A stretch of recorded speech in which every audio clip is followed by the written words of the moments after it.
ఈ చుట్టుపక్కల ఊళ్ళో వాళ్ళంతా శుభలేఖ మీద అన్నపూర్ణ క్యాటర్స్ అని పేరు కనపడితే చాలు బావా, ఏ మండపం అయినా కరకరకర ఆడిపోవలసిందే. ఆవిడ పేరుకి తగ్గట్టు సాక్షాత్తు అన్నపూర్ణమ్మే.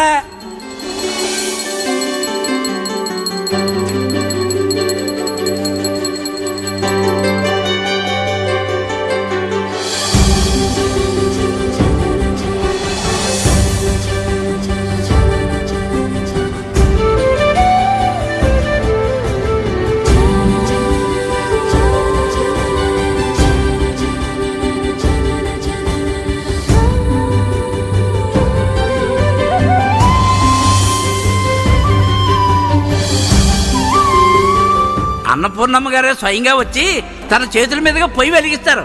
దీంతో అసలు అక్కడి నుంచి మొదలవుతుంది బావా. తెల్లారగట్ల వెలిగించిన పొయ్య గుళ్ళో దీపంలాగా నిరంతరం ఎలుగుతూనే ఉంటది బావా. ఎక్కెగిన్ని ఎక్కుతానే ఉంటది, దిగెగిన్ని దిగుతానే ఉంటది. ఏ వంట ఆగదు బావా, ఎంగ రన్నింగే. ఏంటి వేయించడం? ఇంకా బాగా వేగాలి అప్పుడు. సరిగా వేయి.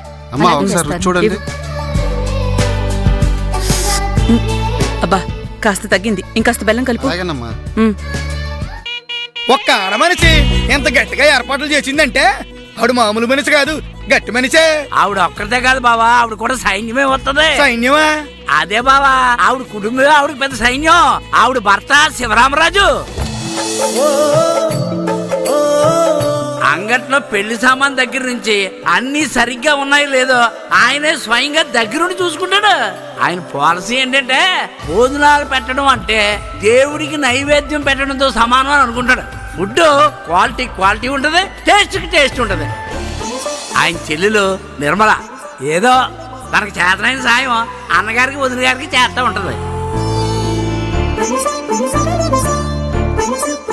ఇక ఈ అమ్మాయి జాను నిర్మల కూతురు.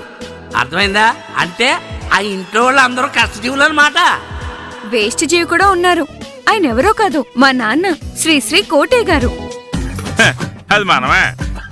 బేసిక్ గా మందే జమీందారీ వంశం.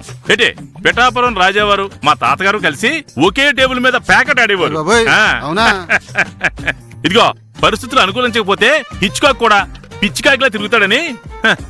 ఆ సమయంలో ఆటలో జోకర్ తగలేదు కాబట్టి మన టైం బ్యాడ్ అయిపోయి ఇదిగో ఇలా కోసుకుంటున్నాను.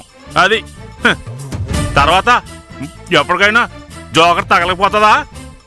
మన చక్రం తిప్పకపో కొత్తంలే కర్మ. అమ్మా ఇదిగో ఇంట్రడక్షన్ ఇస్తున్నానమ్మా. అలాగేనమ్మా. అమ్మా చెప్పమ్మా, ఏం చేయమంటావు? వంటలు పూర్తయిపోయాయి, అంజికి చెప్పి వ్యాన్ లోకి ఎక్కించు. అలాగేనమ్మా. అంజీ, ఇతని పేరు అంజీ. ఈ ఇంట్లో డ్రైవర్ గా పనిచేసే సొంత మనిషి. ఇతనికి ఇంకా ఒక్కసారి కూడా పెళ్లి కాలేదు రోయ్.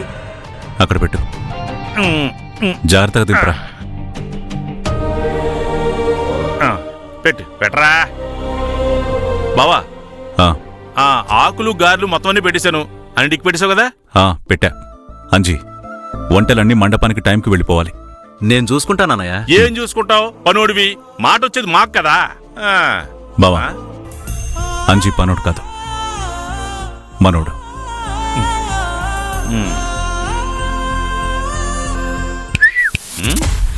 అర్థమైందిగా? అది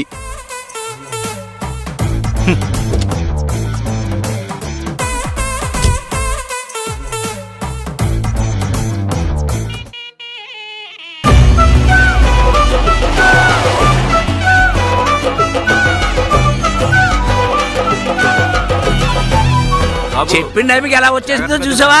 that is called Annapurna caterings. మరే నమస్కారం. నమస్కారం అంజీ, బాగున్నావా? బాగున్నానండి. మీరు ఆర్డర్ ఇచ్చిన వంటలన్నీ వచ్చేసాయండి, ఒకసారి చెక్ చేసుకోండి. ఊరుకోవయ్యా, అన్నపూర్ణ క్యాటరింగ్ చోళ్ళు ఆర్డర్ ఒప్పుకోవడమే గొప్ప, మళ్ళీ దాన్ని చెక్ చేసుకోవడం ఏంటి? బయటోడు పోయా. మీరు రండి. లాస్ట్ రూమ్ లో పెట్టండి. వస్తారండి. మంచిది. పదండి. ఆ లోపల పెట్టండి. బావా, నువ్వు నాకు చిన్న హెల్ప్ చేసి పెట్టాలి. ఏంటో చెప్పావా? దగ్గరలో మా ఇంట్లో కూడా ఫంక్షన్ ఉంది. ఆ ఫంక్షన్ కి ఇదే అన్నపూర్ణ క్యాటరింగ్ వాళ్ళని ఏదో ఒకటి చెప్పి నువ్వే ఒప్పించాలి బావా. నేను ఒప్పించడం ఏంటి బావా, నువ్వే అడుగు. పచ్చని పందిళ్ళు ఏమడిగినా కూడా ఓకే అనేస్తారు. వాళ్ళు పెళ్లికి వస్తున్నారా? పెళ్లికి భోజనాలు పంపించడమే కాదు, వధువరులు ఇద్దరిని ఆశీర్వదించి మరీ చేస్తారు అది ఆయనకు అలవాటు ఆ?